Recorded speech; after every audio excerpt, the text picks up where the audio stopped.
thank you so much for everything that you do for this country and this show. I think that it's actually brought us through this election, believe it or not. Question I have is there are still a lot of people that don't follow the politics like we do. I'm on every show every day, looking, thinking, strategizing. And one of the questions that keeps coming back to my mind is how do you convince a lot of people out there that are absolutely unsure of what's going to take place on January 20th? I think a lot of people, like I did in the beginning, still believe that maybe Trump is going to cheat again somehow, and it'll be at the last minute, everybody will be surprised, and he'll try to do a coup again or whatever. So if you could somehow make more people rest assured that the Trump presidency is over January 20th, I think that would be really nice thing for a lot of people, because we don't need to worry more than we have been already in 2020. For you and everybody there, I thank you, I thank you, I thank you.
It's Thursday, December 10th, just 41 days from the inauguration.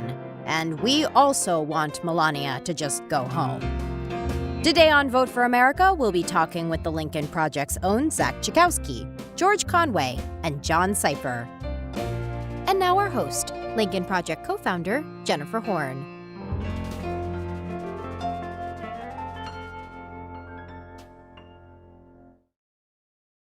And welcome to Vote for America on LPTV. I'm so glad that you are with us today. It's going to be a great show. I can't wait to get to it. But it's a beautiful day here. I hope it's beautiful wherever you are. Of course, the good news is always that now it is only 41 days until Joseph R. Biden will be sworn in as the 46th president of the United States of America. All good things on the horizon for our great nation. Trump is continuing his Twitter tirade today against the results of this election, continuing with his accusations of fraud and conspiracy and legitimate votes and illegitimate votes and all of the nuttiness that every single court that he has gone to has struck down. And as we can take great assurance from the fact that the Constitution wins every time. As of yesterday, all 50 states and the District of Columbia have certified their votes, moving ahead to the Electoral College vote, which will take place on the 14th. Wolf Blitzer, this just in, all 50 states and DC have now officially certified their presidential election results. So the process continues as per the Constitution, whether the President of the United States likes it or not. When you lose, you lose. And that's something that Donald Trump has trouble perhaps wrapping his head around. I'm really excited to have our today's guest host with us. We love having him here. I know how much you all enjoy him. He is the political director from the Lincoln Project and Oasis superfan. He has now been revealed to the world. Great to have Zack Czajkowski back with us again. Hey, Zack, how are you? Jennifer, it's great to be here, and thank you so much for having me on today. Thank you also for doing the Oasis plug. For those of y'all that don't know, they are probably the last great band in the past 30 years or so. I was afraid, frankly, to say it out loud. Wasn't sure where we were going to go with it, but it's always good to have you here, regardless of your strange and bizarre obsession with Oasis. We'll just set that to the side. That is the shortest I've ever been able to talk about Oasis for, and probably will forever be the least amount of time I talk about them. Yeah. So Jennifer, what's on your mind today? Well, let's talk quickly, update folks. And we were all so excited the last time we were together. The vaccine for the coronavirus is now slowly being made available. We know that the first person to get the vaccine was in Ireland on Tuesday morning, which is great news. And we're all kind of crossing our fingers that everything continues to go well. And we look ahead to days when the vaccine will be available here in the United States. But the story this morning that is a little bit disconcerting is that we've learned that earlier this year, back in the mid to late summer, as the United States was signing contracts with Pfizer to make their vaccine available to us as soon as possible, as soon as it was available, or as soon as possible, the president agreed to sign for 100 million vaccine doses. And what that means is that about 50 million people would have access to the vaccine because it's a twofer. It's one of these things where you get it and you come back and have to get your second dose of it sometime after. But what we learned this morning is that there was the opportunity at that time for the president to decide to sign a contract for a lot more doses than that. Pfizer came back to them before they opened their contract process to the rest of the world, to European nations and other countries around the world, to say, do you want more? Are you sure you don't want to just sign up for more? And the president said, no, thank you. And of course, there are a lot more than 50 million people in the United States. We knew then what we know now, that we're going to need a lot more doses of the vaccine. And you can't help question, it begs the question, why? Why did the president leave the United States in a position where that first chance we would get to have access to what we've all been waiting for on this pandemic, that he made a decision to keep it so limited? None of us were in the room. Would have been great to be a fly on the wall that day. But Zack, I think that's something that everybody around the country is wondering today. I think that what we really see here are the only two constants of the Trump administration, which are incompetence and an utter lack of care for the health and safety of the American people. It's incredibly frustrating. It's a missed opportunity, and it's going to take longer for us to get back to whatever the new normal is as a result of the Trump administration's failure here. And it's not shocking, but and we shouldn't be surprised at this point that they've screwed up yet another thing. But it's disappointing, and it's going to cause hardship, and there are going to be lives lost because of the failure of the Trump administration here.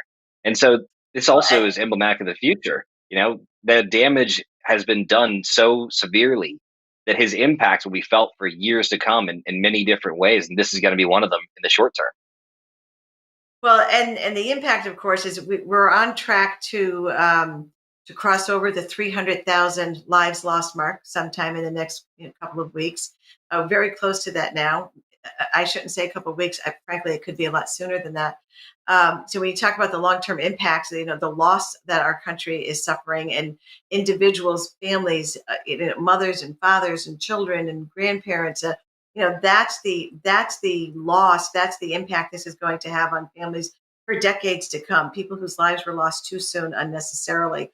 As part of this story, as it develops, is now the president is also suggesting that he may try to implement the Defense Production Act, to somehow force Pfizer to direct more of the vaccine to the United States before fulfilling their contractual obligations to other countries.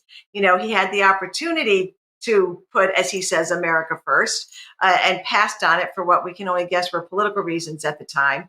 And now he's trying to, kind of pull this Defense Production Act stuff. And when I heard that, the first thought I had, Zach, was, it would have been nice 8 months ago if he had been so enthusiastic about the Defense Production Act and directed it at ventilators and PPE, and maybe, helped to prevent a significant amount of the devastation that we've suffered as a result. It's so true, and it feels like a lifetime ago. But in March and April, and even May and June, people were calling and begging practically for the president to authorize these things and make sure that we had the supplies that we needed to keep people as safe as we could. And again, he chose not to, but now it seems to be politically expedient for him, so he's going to do it. And I think again, it shows who he is. It shows what his priorities are. And the priorities are not the American people. It's himself, himself, himself, and himself. That's a great. I can't argue. Everything he does, it's somehow political and advances his ambitions, whether they're political ambitions, financial ambitions, thinking about himself in the future. It seems like every decision he's made in the White House, and I hate to say it like that because it sounds so, so sweeping. Like, oh, Trump always does this, or Trump always. The problem is with him, it's true. He always puts himself first. And I think that's one of the reasons why Joe Biden was able to defeat him the way that he was. And I love to take the opportunity to say why Joe Biden had such a huge victory over this president. When we go to the Electoral College next week, it's going to be 306 Electoral College votes to 232, a significant win. And I think it's because the American people really had that feeling that we could have a president again who put the country over himself, who put the people before his own ambitions. And a great person to join this conversation, Zach, to our first guest coming on today. I'm really happy he's with us. He has not been on the show with us before. And we've been trying to coordinate our schedule so that he could be here. He's one of the co-founders here at the Lincoln Project, a pretty smart guy. And I got to tell you, an all-around good guy. Really happy to have George Conway joining us today. George, how are you? Good. Thank you for having me, Jennifer. It's great to have you. I love having you here. I'm really happy. You and people don't realize you and I recorded the podcast together this morning as well. So we've had a chance to kind of go through a lot of this conversation once already today. But it's at the top of the news. The Texas AG, that lawsuit that the Texas AG filed now has been joined by 17 other Republican-led states, attorney generals in 17 other states. Trump is jumping in on it, trying to say that I believe trying to establish that he has standing as a private, in his private capacity as a candidate in this suit. I have to tell you, George, when I first heard about it, I was shocked to hear that it got any legs at all. That I just thought it sounded outrageous. So let me ask you, what is the legal explanation or the legal justification for this suit? Well, I'll give you the same legal explanation I gave on the podcast this morning. There it is. There is no basis for this law.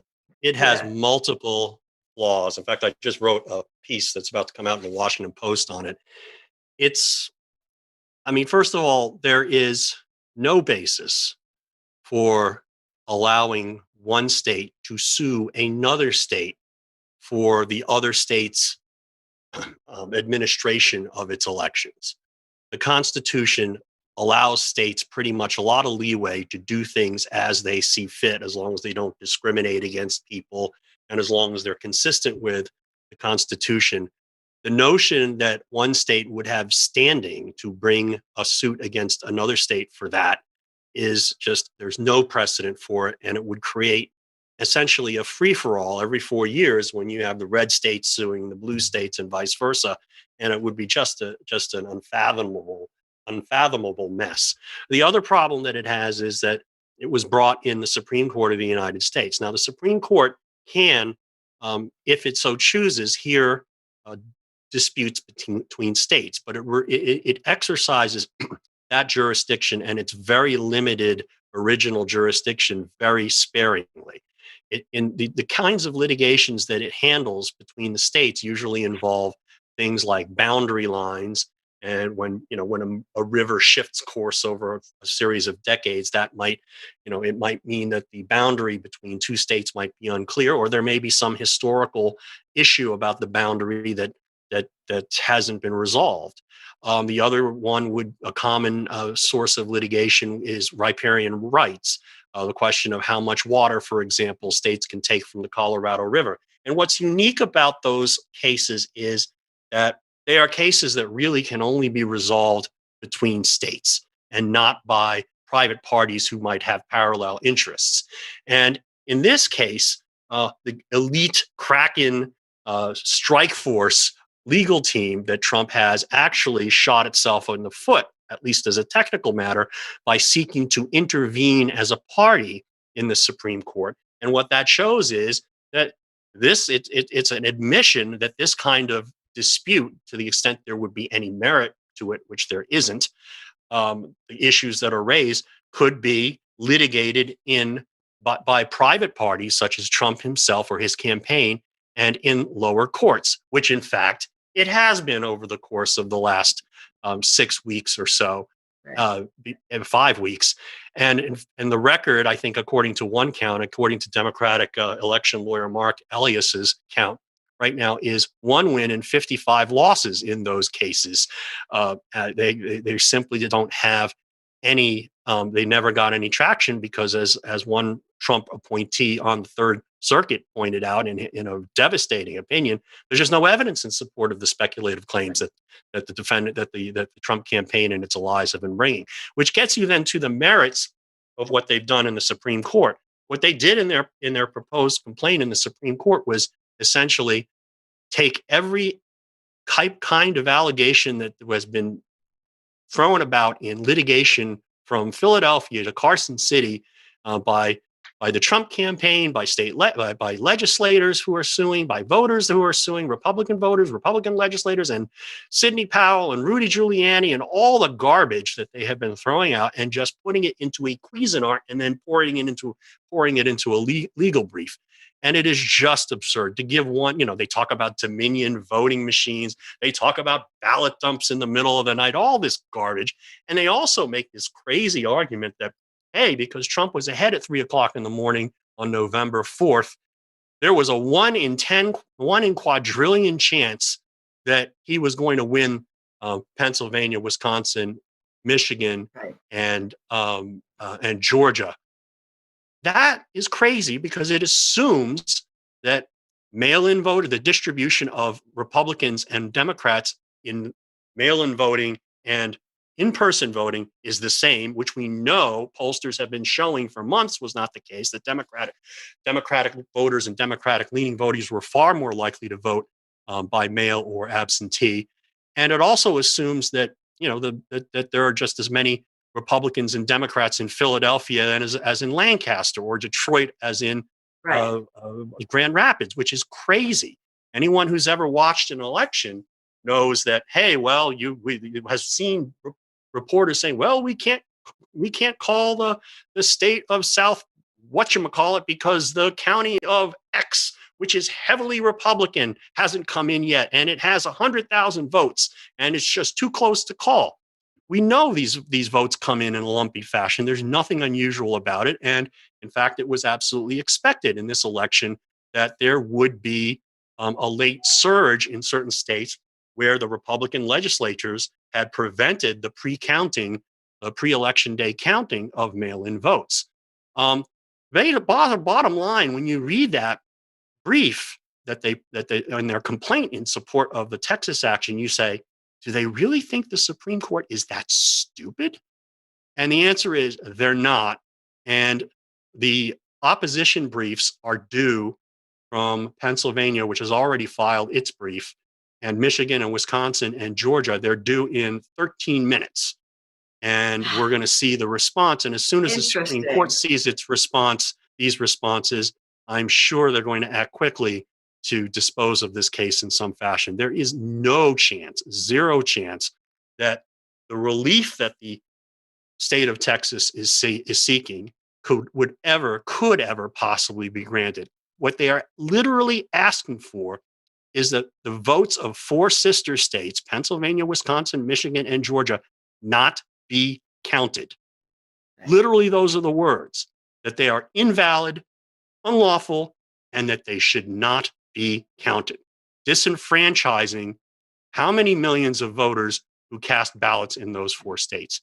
It's an absolutely insane thing to begin with, and it's particularly insane in light of the fact that all of the contested states, not just the 4 that were sued in this case, but 2 others, Nevada and Arizona, have already certified their results and sent them to the Archivist of the United States in a process that is set forth in Title III of the United States Code. And because those states did that by Tuesday, December 8th, which we lawyers have been calling the Safe Harbor Day, under the statute, Section 5 of Title III of the U.S. Code, the selection of electors as put in those certificates that went to the archivist are conclusive on the Congress when it comes and meets on January 6th to count the electoral votes. Those votes cannot be challenged. And those electors that were selected in those certificates, signed by Republican and Democratic governors, will meet in their respective state capitals next Monday, and they will vote for Joe Biden. And Joe Biden, at the end of that day, will have 306 electoral votes, and he will have won the presidency. And the only thing left to do is the formal ceremonial counting in January. So George, that's incredibly helpful, and thank you so much for dropping some knowledge on us. It seems pretty clear that these efforts are going to fail and perhaps fail spectacularly. But what kind of precedent does this set for future elections? And do you have any concerns about what this might mean going forward?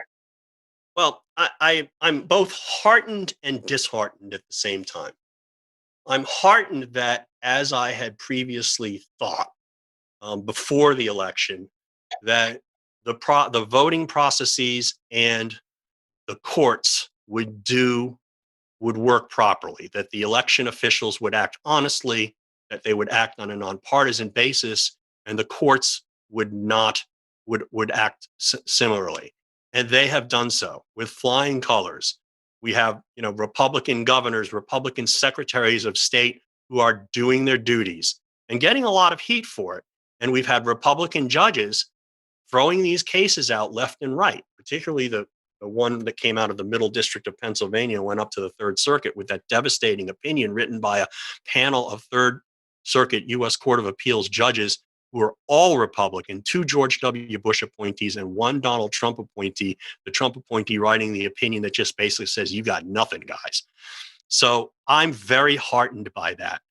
What's disheartening is how many Republican elected officials who aren't involved in that process are remaining silent and just pretending not to notice and pretending that this is somehow legitimate. These cases are legitimate and that they should be litigated, and the president has the right to litigate them. And also these 17 attorney generals, 18 attorney generals, if you include Texas and its allied states in this current litigation that we just discussed, that they are actually continuing to foment bring frivolous litigation in the Supreme Court of all places.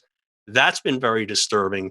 The persistence of it, the lies that have come with it, and what's been what bodes poorly for the future, to my mind, is the fact that there seem to be millions of Americans who actually don't question what the Trump people are saying and actually believe that this election was somehow stolen from Donald Trump. That's a very disturbing phenomenon, and it's a very dangerous phenomenon. It could result in violence. It's undermining respect for our democratic system, and I fear for the future if we do not figure out a way to combat this misinformation and disinformation and this attitude, this lawless attitude that even lawyers such as these attorneys general are fostering. Well, and that's really what, when we talk about how dangerous this is, that's really where the danger is. If enough of the American people um, move forward and build movements based on the idea that this election was rigged, that and have so lost. It's not just about losing faith in the institutions anymore. Somehow, a large group of the American people have lost. I don't know how to say this because I don't want to insult anybody, but they are not filtering information with any level of responsibility, with any accuracy. And you talk about misinformation. So much of this is intentional, professional misinformation. But we have a And president of the United States. it's also self misinformation, because what really is Right. going on here, I think that many of the people who are susceptible to this misinformation and disinformation are capable of sorting things out. They do Right. so every day in their ordinary lives. But when it comes to politics, people have become so tribalistic, they only accept sources of information that tell them what they want to hear as opposed to what is true. And it's just a very disturbing thing, and how this has, how Well, Trump George, has taken it's advantage of gone. that and It's how it's gone. continued. Yeah, and they've allowed their political differences, their political tribalism now to spread in a way that it's affecting how they look at healthcare issues, how they look at science, how they look at the coronavirus, the vaccine, the pandemic, the way that I mean, they've really allowed their political No, differences and, and and tribalism people and to people are become dying dangerously influential.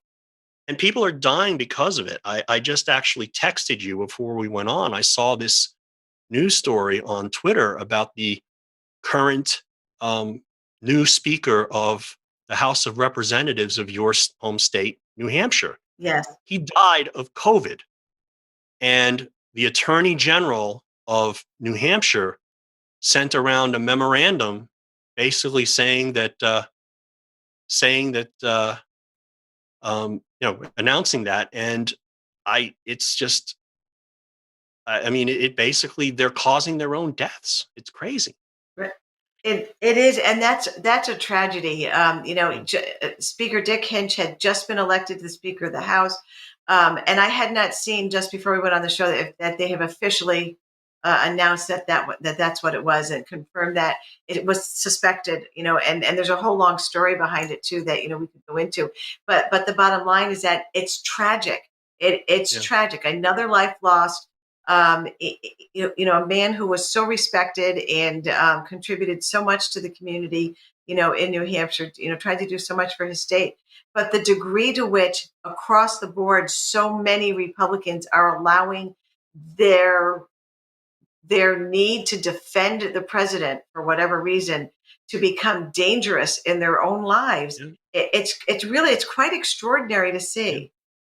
Here's a tweet from a New Hampshire state representative who's also a physician, apparently. His name is William Marsh. And he tweeted out the Attorney General's memorandum about how Dick Hinch died of COVID. And he said, quote, "Those in our caucus, the Republican caucus, who refuse to take precautions are responsible for Dick Hinch's death." Close quote. Oh, Wow. God. Incredible. Those are strong words. Those Yeah, are strong words. this is a very, very conservative guy, this But Marsh fellow. but we look at we lost at earlier this summer at the rally in Oklahoma. I'm sorry that I'm having a senior moment and drawing a blank. Gentleman Herman that we all Cain. know. Thank you, Herman Cain. Became infected and lost his life. Others, how many people from that Rose Garden event ultimately became infected? How many people in the White House, on Vice President Pence's staff? How personal, how close to home does this have to get before Republican Party leadership takes it seriously? It's terribly tragic, and as we talked about just before you came on, George, these numbers are going through the roof, and it's going to continue going forward. We hope that Joe Biden brings a different kind of leadership. We know he's going to bring a different kind of leadership to it, but he can't just show up on day one and magically end the pandemic. Now, George, I know we're going to lose you soon. I want to make sure that we quickly get a chance to get to our audience questions for you as well. I'm just trying to keep my eye on the clock for you, but we had a lot of questions come in from the audience. So let's pull up at least one of them. You have a little more time than I thought. Good, perfect, good to hear. So here's your question. It says, given what we experienced with Trump, what legislative changes should Congress enact to ensure executive branch accountability so we have stronger guardrails? And I thought this was a fascinating question, George, and he gives it, this individual presented as what legislative action should take place. But let's also add to that, should legislative action be taken at all? Well, yeah, I think there are a number of legislative actions that need to be taken. The two that come to mind in particular are a revision to the rules governing temporary appointments. That was very seriously abused during the Trump administration. Trump liked putting up people for acting positions so that they could avoid congressional scrutiny and because they would become more beholden to him. And also, I think something needs to be done to increase the independence of inspectors general. That's something that another weakness that we saw. I think the system as it exists, assumes a certain level of good faith by the president and the administration, and we just didn't see that here. And those are among many changes that I think need to be considered. There's a whole book written about possible reforms in light of Trump's abuse of the powers of the presidency called After Trump. And it's written by a former Republican assistant attorney general who's now a professor at Harvard Law School, Jack Goldsmith, and by a former White House counsel for President Obama, whose name is Bauer. And they have together put together a book that goes through a lot of these issues. And for those who are interested, I highly recommend it. It's published by Lawfare Press. So, George, let's kind of take a step beyond that then. We're talking, the question was about what kind of legislative changes could be made after Trump leaves office. But let's look at that from another perspective as well, that, traditionally, we don't go after presidents after they leave office for their conduct in office. We don't want to establish this, idea in America that we go after our political enemies, by using the legal system against them. Even Richard Nixon was pardoned on his way out the door. But what about Donald Trump? He's talking about, I guess I have two questions for here. The first is we've heard talk about a self-pardon. Like, can he really pardon himself? And if so, is that going to protect him against all the legal challenges he's facing, for example, in the Southern District of New York? That would be my first question on it. But then what if the degree to which illegal behavior in the White House, what if it reaches a much higher level than what we've experienced before? What if it does involve double dealing with, foreign powers that are our enemies? What if it involves things that are much more significant than even, Richard Nixon trying to break into the office of the DNC? Well, let me answer the first question first. On a self-pardon, there is no precedent for a self-pardon. There's also no precedent testing whether a self-pardon could be had. There are a number of very good arguments that a self-pardon would not be permissible. The Constitution simply doesn't address it. It says that the power to grant pardons and reprieves belongs to the president, and that's generally assumed to be a very, very broad power and unrestricted in many ways. But in 1974, on August 5th, like 4 days before President Nixon resigned, the Assistant Attorney General for the Office of Legal Counsel in the Justice Department wrote a memorandum concluding that the president could not pardon himself, although the president could resign and the vice president could become president and then pardon the former president. And the reasoning was very thin. I think they probably were doing so on a rush basis because somebody must have asked the question over at 1600. The reasoning was that it's an old rule of Anglo-American jurisprudence that no person shall be the judge in his or her own case. But the memorandum was never fleshed out, but that essentially is the position of those who argue, as I would, that a self-pardon is improper. There's also another argument that someone made recently in an article that says that the pardon clause talks about the granting of pardons. It uses the word grant or some form of the use of the word grant. And the ordinary usage of that term today, as it was in 1789, is that granting something is something that someone does to or for someone else. It's not I don't grant myself something. It's already mine. So that argument is that a textual argument that a self-pardon would be improper. Now, to go to but again, the only way to test that legal proposition would be for the United States Department of Justice to indict a former president who had purported to pardon himself.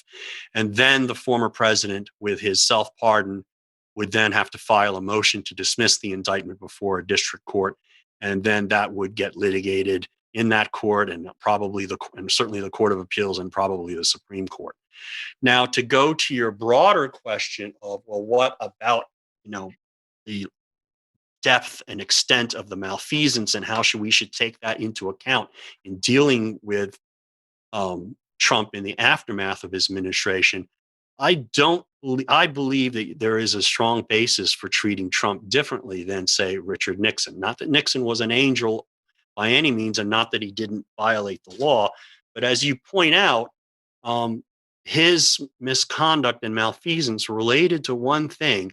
And the way I would put it is, he didn't know, there was no evidence that he had advanced knowledge of the Watergate break-in, and that really he had a bunch of minions going about who weren't, to quote Deep Throat, who weren't very bright, running around doing illegal things to help Nixon. And then after it blew up and the Watergate burglars were arrested and it became a scandal, Nixon conspired with some of his underlings to obstruct justice. And if you remember, the smoking gun tape was a tape in which he was discussing with, I guess, Haldeman or Ehrlichman, I don't remember who it was, the possibility of telling the CIA, getting the CIA to tell the DOJ to lay off the Watergate investigation because it might open up secret matters relating to the Bay of Pigs operation, and a kind of an absurd thing, but that's what he actually talked about. And it wasn't even that clear that he was giving a direction there, but it was enough to sink his presidency and to make clear that he was part of a discussion about obstructing justice. Here you have Trump, who, if you go through volume 2 of the Mueller report, it wasn't him having discussions with underlings who were kind of stringing him along, or he was going along with them and humoring them. It was Trump driving the train. And there are at least 4 instances, maybe 5, where Trump, if you look at the elements of obstruction of justice, and the Mueller report actually goes through each of the 3 elements one by one, an obstructive act, a connection with a proceeding, and so on, they find that evidence in support of each of those elements in a number of circumstances, including one that was my kind of favorite outrage, when he basically, after he told White House counsel Don McGahn to try to persuade the Attorney General to unappoint Robert Mueller, he then later, when it became public that he had done that, urged McGahn, the White House counsel, to write a memo saying what happened didn't happen. It was essentially obstruction of justice about obstruction of justice. And then you have the fact that that's not the only thing he did that was clearly illegal. He clearly used the power of the presidency and withheld illegally funds for an ally in order to extort that ally to come out with misleading and fake information about his presidential opponent, the campaign opponent, Joe Biden. that was not that he should have been removed from office from that, but it's also criminal. If a state governor, for example, had used the threat of taking away highway funds to get a mayor of a city in his state to conduct some kind of an investigation against a former mayor that was running against the governor, and he was, that person would immediately be subject to a grand jury investigation by the local U.S. attorney. And what happened here is the DOJ basically quashed any investigation of the Ukraine matter. And you have that, and you have things that precede Trump's presidency, the paying of the hush money, which the Justice Department actually said was a crime and sent somebody to jail, Michael Cohen to jail, and said that Michael Cohen, who was sentenced to jail for this crime, acted at the direction and instruction of individual one, i.e. Donald J. Trump. You've got that, and then you have all these suspicious tax issues that are being investigated by the local authorities in New York. And there is no basis for him to treat this former president, soon to be former president, the way Nixon was treated or the way Clinton was treated, where Clinton wasn't prosecuted for obstructing justice or perjuring himself in the Paula Jones case, which had nothing to do with his official duties. And one further point about the pardon that was raised by your question, Jennifer, a pardon, as I mentioned, a self-pardon would be only litigable if the Justice Department decided to go ahead and indict the president. And because that is a presidential pardon only applies to offenses against the United States, it doesn't apply to offenses against states. And therefore, while the Southern District of New York, the U.S. Attorney's Office there, might be affected, its ability to investigate might be affected by the pardon. The states would not be affected. The New York County District Attorney's Office and the New York State Attorney General's Office would not be affected by any pardon. He would not be able to help himself if those investigations led to an indictment.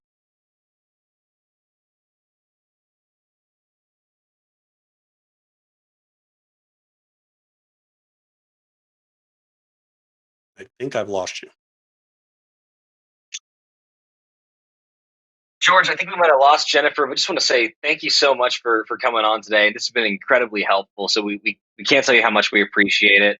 And keep doing the great work that you're doing. And we're looking forward to reading that article that you wrote in the Washington Post.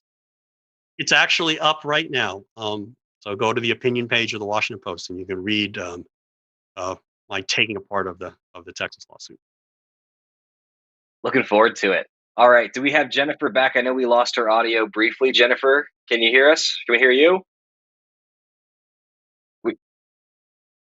Okay. We're going to kick the commercial until we can get Jennifer back online. But thank you all so much for joining us. And we'll be back momentarily.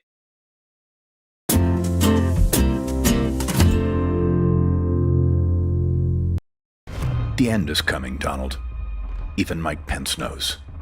He's backing away from your train wreck, from your desperate lies and clown lawyers. When Mike Pence is running away from you, you know it's over. Trying to save his reputation, protect his future. Oh, there's one last thing, Donald. On January 6th, Mike Pence will put the nail in your political coffin when he presides over the Senate vote to prove Joe Biden won. It's over. And Mike Pence knows it. The Lincoln Project is responsible for the content of this advertising.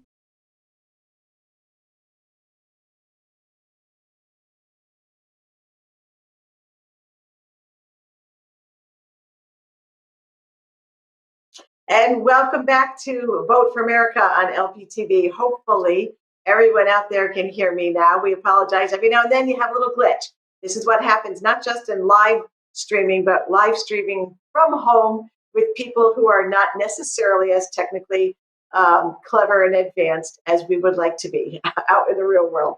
I'm really happy that the Lincoln Project Political Director, Zack Czajkowski, is still with us. He's guest hosting today, and we're very excited to be talking to our next guest, always full of information when he joins us. He's a senior advisor to to the Lincoln Project, as well as an expert in national security, John Sipher. It's great to have you back today, John. How are you?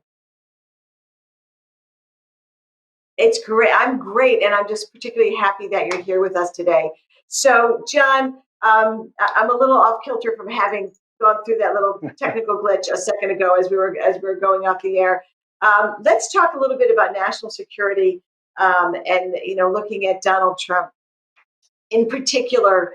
I think one of the concerns that I hear a lot of people in our audience talking about, especially out on social media, is that they're really concerned about the idea that Donald Trump has done genuine damage on the national security stage, the national security platform, in so many different ways. And we're not just talking about our relationships with NATO allies, but that there's really dangerous consequences to some of the things that he's done.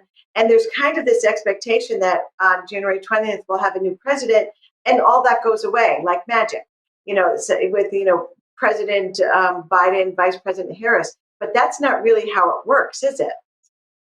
No, that's not how it works. I mean, Biden has a daunting challenge ahead of him to repair the damage that Trump has done. You can go around the world to almost every hotspot and look that is essentially worse than it was 4 years ago. And I don't want to suggest that the previous administration before the Trump administration had solved everything and everything was hunky-dory, but they recognized, like the professionals coming in the Biden administration will recognize, that the world's a complex and difficult place, and you need a team approach to solve these problems. So the first thing to do is fix those relationships with allies, and not just allies. We have partners around the world that aren't natural allies, but we partner with them on certain issues, whether it be terrorism or proliferation or security issues. And then, essentially inject a little bit of humility back into our foreign policy. We were trying to do things, without others. We were trying to essentially assert dominance. And, we saw how that worked. It didn't work. And so, yes, President-elect Biden has quite a challenge ahead of him. Is there any one thing that you see, John, as being like the most difficult or the most dangerous? Or is it, a particular act that you think will have the greatest consequences? Or is it more that it's an accumulation of so many poor decisions? Well, it's an accumulation of poor decisions. But, honest to God, when the United States is strong overseas, it's because we're strong at home. And so I think that's the thing that the Biden administration really has to focus on. We have to get our house in order. We have to focus on our economy. We have to focus on getting our health situation squared around. We have to focus on getting some sort of bipartisanship into foreign policy again. And so those are things that we will be respected and listened to around the world when we're not the subject of sort of, laughable things and, frustrating things that we have been during the Trump administration. But yes, there's challenges everywhere. China is a near peer and looking to sort of overtake us in the world and, challenge us around the world with allies and things. We have issues between nuclear powers, between India and China, between India and Pakistan. We're trying to get out of Afghanistan, problems with Turkey, Syria. I can just go around the world. And all of these things are going to take time. The notion that this administration can come back in and just quickly, rejoin a few treaties and it's all going to be fine, is unrealistic. Right. And then it's a quick question. You mentioned China, and I'd be so curious to hear from you what adversaries or some of the nations that were less friendly with abroad, how they viewed the Trump administration, and have they viewed this as an opportunity for them to advance their interests, or have they viewed this as a potential risk to them? How have they viewed this administration? Yeah, it's funny because even adversaries are looking for some sort of continuity and under stability in the United States. And so, yes, Iran has taken advantage. They've started to, produce nuclear material. Turkey has taken advantage. They bought Russian weapons. They've gone into Syria and essentially attacked our allies who are working with us in Syria. China has pushed into places where we had good relationships in Indonesia and Malaysia and Burma and all these different places. Yes, our adversaries have taken advantage of this period of time. People like Egypt is, the president didn't push back on them. Even friends like Saudi Arabia, were able to push into things that normally we wouldn't want them to go. But I think so that's going to be something that this administration is going to really have to focus on. But like I mentioned, so even countries like Russia and China, they're looking for some sort of consistency and stability from the United States, even when they don't always agree with us. Part of the problem with Donald Trump is, look at how solicitous he's been to Putin and to Russia. But even in that case, Russia can't really make long-term plans with Donald Trump because he says one thing one day and one thing the next day. He doesn't have control of his own administration. So there will be sanctions against Russia, and then the next day he'll lash out at them as if he's not the president of the United States. And so, it's funny to say, but people like China and others, in some way, even though they're competitors and sometimes enemies, will be looking for stability, just like American people are looking for stability too. And John, you're talking a lot about kind of these external facing relationships and interactions, things that we're aware of that we can follow. One of the really big concerns under Trump was the behind the scenes efforts of foreign nations who wish us harm, and their efforts to influence influence American policy by going through the American people with misinformation and disinformation and attempting to influence the outcome of elections and things like that. So how does that develop under a Biden presidency? How will those types of efforts be affected now that we have a president who's unwilling to ignore it, for example? And what can be done on our side under stronger leadership to confront that sort of problem? Well, I do think some of our, the DHS, the FBI, and other places are starting to attack some of these issues related to disinformation and cyber attacks against us, and we're starting to see some success at the technical level. But I think the problem was, as you well know, Jennifer, is that Donald Trump essentially became partners in crime with the enemies that are trying to do us damage. And so if the Russians were trying to spread lies, chaos, and get us so that we just don't understand what's truth and what's not, and turn Americans against each other, Donald Trump was amplifying that and pushing it forward. Essentially, they were almost working in collusion together to sort of make these things happen. And so I think a new administration is going to be better at this, just in the sense that they're going to work in a competent, professional manner with the people who are trying to keep us safe in the FBI and Homeland Security and the intelligence agencies and Defense Department, NSA, and all these other kind of places. And so some of those things are challenges, and they're not going to be solved, but they're going to be easy to deal with because there would be an administration that's not actually working against itself. That's the crazy thing about Donald Trump, is he plays this, buffoonish authoritarian as if every decision and everything has to go through with him, but he didn't really control the government. He wasn't interested in governing. His people were off making policies that he never had any interest in, and had no idea what was going on. And if he found out, he would get upset and fire someone, but he didn't solve the problem. He didn't have stick-to-itiveness at all. Well, and it's interesting because one of the things we heard out of some of our intelligence folks after this election was done was that it was in fact a secure election. That that in spite of Donald Trump spending 4 years essentially, flirting with Russian influence and inviting, come hither with Vladimir Putin. It turned our folks on the ground, our folks who are in the bureaucracy that people complained about so much. They were doing their job. They got it done. But the bigger problem is the long-term problem of spinning disinformation and lies into the body politic, so that there's a large chunk of an American public who actually believe that the election was stolen, that believe they were stabbed in the back, that believe other Americans are working against them. That's a longer term problem and challenge for us. In terms of what foreigners did, yes, I think it was a fair election, and they did not get in. And there was a lot of very brave and hardworking people that worked to make sure that the election was safe and free of interference. And I also think some of these bad actors like Russians and others, they understand that they're, at the end of the day, they're weaker powers. And if they choose to actually change votes, a lot of these Americans that aren't paying attention to these issues would all of a sudden start paying attention and start to bring sort of the real power of the United States back against them. And so they benefit to a certain extent by keeping their activities, their information warfare at a level a little bit below where we respond. And so I think they are smart enough not to push too far. Excellent. So Jennifer, should we take it over to the tweets with before and do one more question before we do? Yeah, absolutely. Okay. So John, I want to have one kind of lighter question. It's obviously a very scary and frustrating time in many ways, but the lighter question that I've got for you is in politics, they never really get what we do right in movies. And I've always wondered, and I think many of our viewers are wondering, are there any spy or CIA movies or TV shows that get it right or close to right?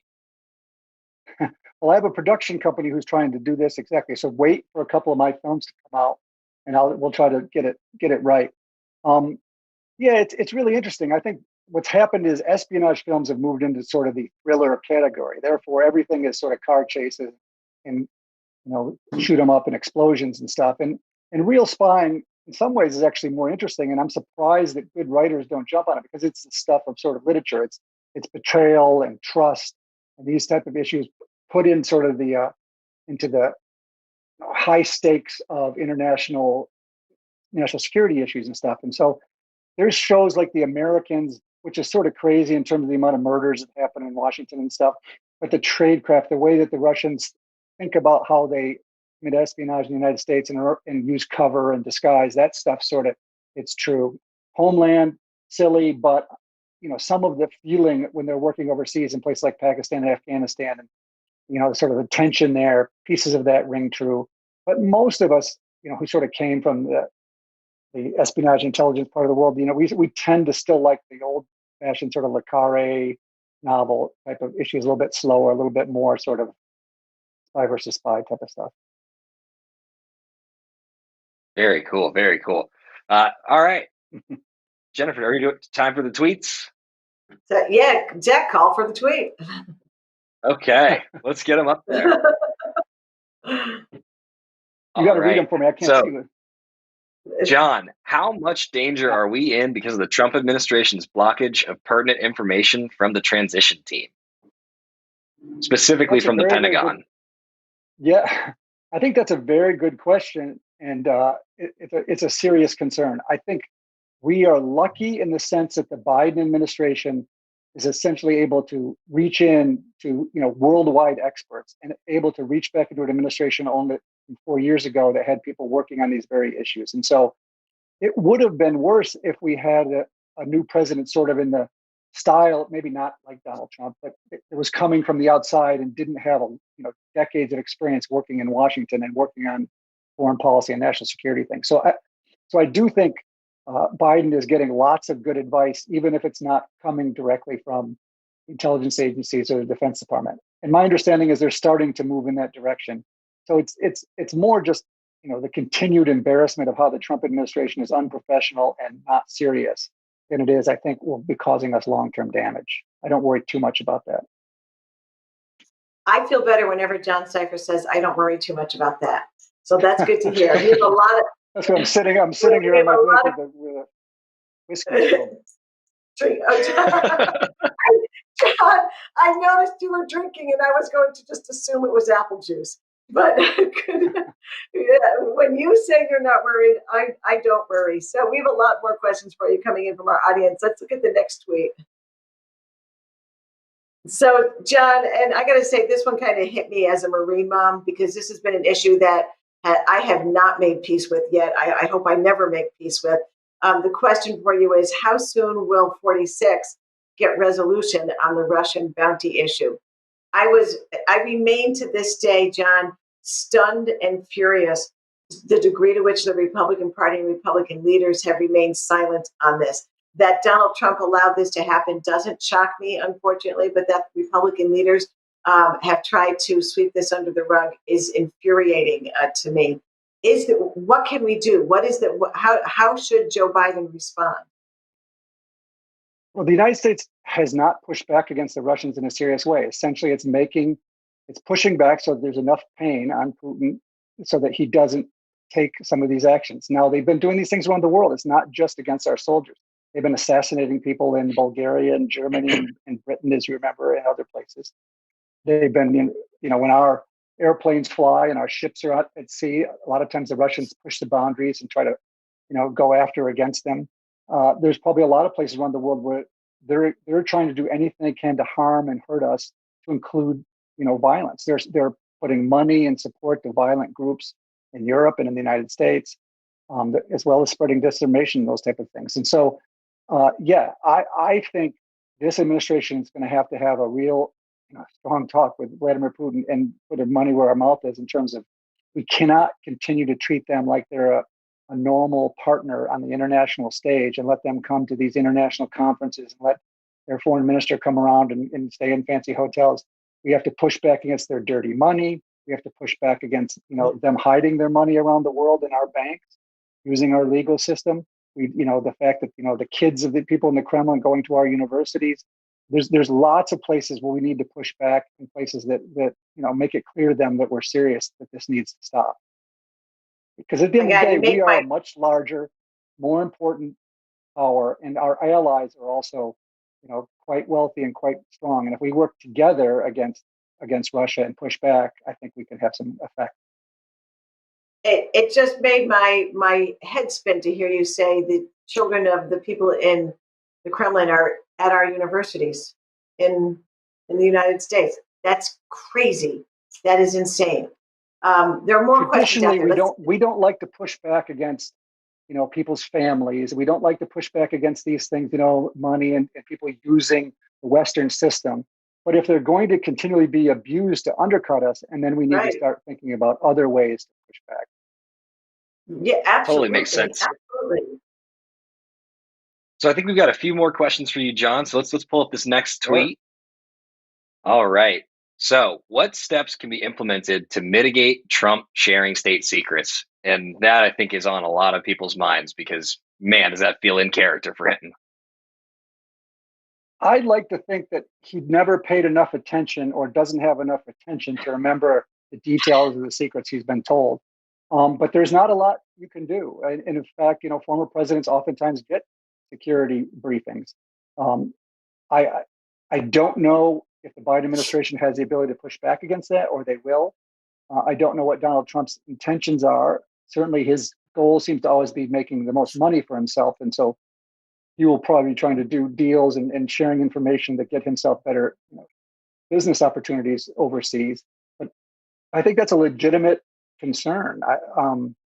Luckily, we hear these stories about he doesn't get his morning intelligence briefing, that when he does, he just sort of pontificates about things that he only cares about, and that the briefer hardly gets into the brief at all before he starts spinning, crazy and conspiratorial things. And so we might have some hope that, the fact that he's such a buffoon, that he doesn't remember the details that a foreign adversary might really want to know.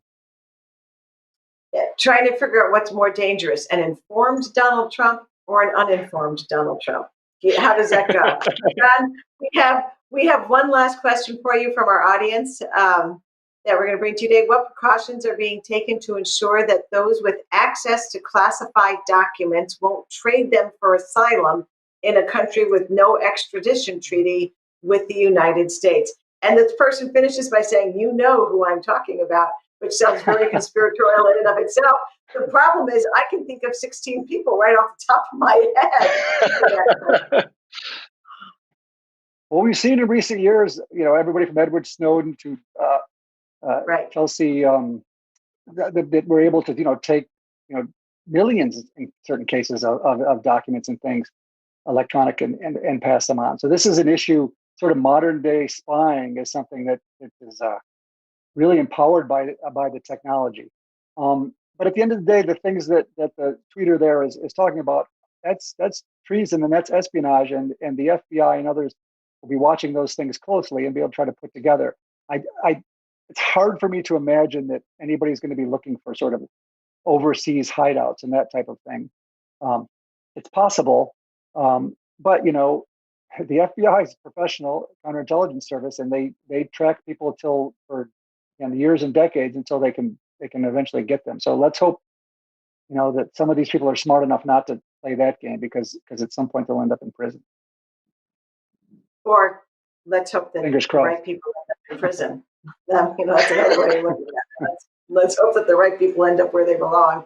John, it's always so interesting when you're with us. I really appreciate you sharing your knowledge and your experience with us and with our audience. I hope we see you back here soon. Thank you for coming today. Anytime. It was always wonderful to talk to you guys. Thanks. Enjoy the rest of that whiskey.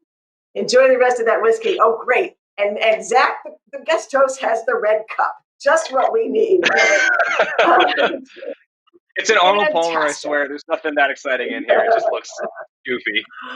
I love when I think today's show, it was the Lincoln Project political director, Lincoln Project co-founder, Lincoln Project senior advisor. This was a great show, a great combination of people. But sometimes I worry maybe we're a little bit too relaxed with each other when it's all of us on here together. So, Zach, thanks for being here today and for bringing your insights and your good humor to us as well. It's always a pleasure to have you on as a guest host. I hope you have a terrific weekend as well. Thank you so much for having me. And Jennifer, if you want to have a terrific weekend, throw on a little Oasis. You're going to be overjoyed. It's going to be great. I'm going to have to go back and do a little Google search just to remember what Oasis even sang. And I know I can't wait on Twitter. All the Oasis fans now are going to be coming at me. But a pleasure to have you and Oasis with us today. Thank you, Zach, as always. And of course, I'm so happy to have had all of you. We so appreciate that you continue to tune in. What we're trying to do here at the Lincoln Project as we look forward is so important. And just like what we've accomplished so far, it can't happen without you. This is a group effort. I also just kind of want to close with a quick update for you. There are still 15.5 million confirmed cases of the coronavirus in the United States. Almost 300,000 deaths, 293,054 deaths as of yesterday. And we hit kind of a tragic milestone yesterday when we had more than 3,000 deaths in a single day. Put that in context. When you look back at the history of our country, the most deadly days in our history, think about 9/11. What an extraordinary loss that was. 2,977 lives lost yesterday. Yesterday alone, this pandemic stole 3,124 lives of American citizens. We cannot take our eye off the ball. It is so important that we remain vigilant for our health, for the health of our loved ones, but also that we take seriously the science and the medicine behind this. And that I'm not suggesting that all of my Republican friends need to, dance in the Joe Biden circle and become, great big Joe Biden fans and change your philosophy and your political principles.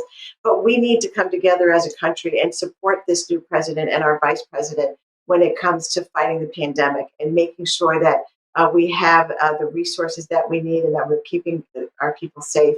I have to say, I did not expect George Conway to bring up the Speaker of the House of New Hampshire, Dick Hinch, who we all just learned yesterday lost his life very unexpectedly. And apparently it's been confirmed, according to George, that he was another victim of the coronavirus. Dick Hinch is a great guy from Merrimack, New Hampshire, loved his family, was a happy warrior, jovial, always had a smile for everyone, cared so deeply about his community.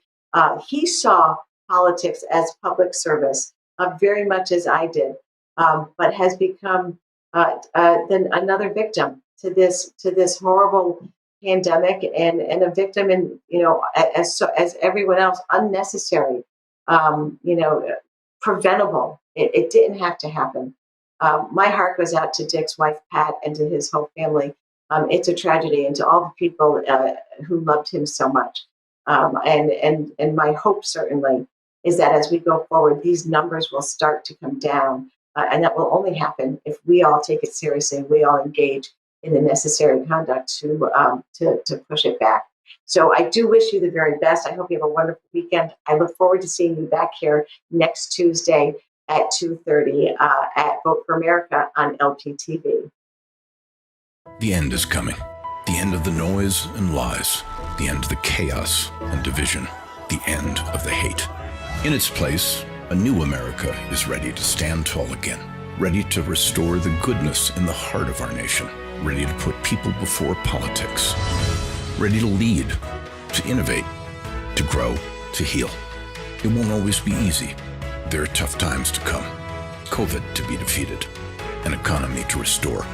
But that new day is coming. A day when words like caring, competent, and professional won't be insults. A day when compassion and character mean more than celebrity. A day when every American's rights are respected and valued. That day is coming because of your hard work, your commitment, your energy and passion. That day is coming because of your vote. Joe Biden, our president. The Lincoln Project is responsible for the content of this advertising.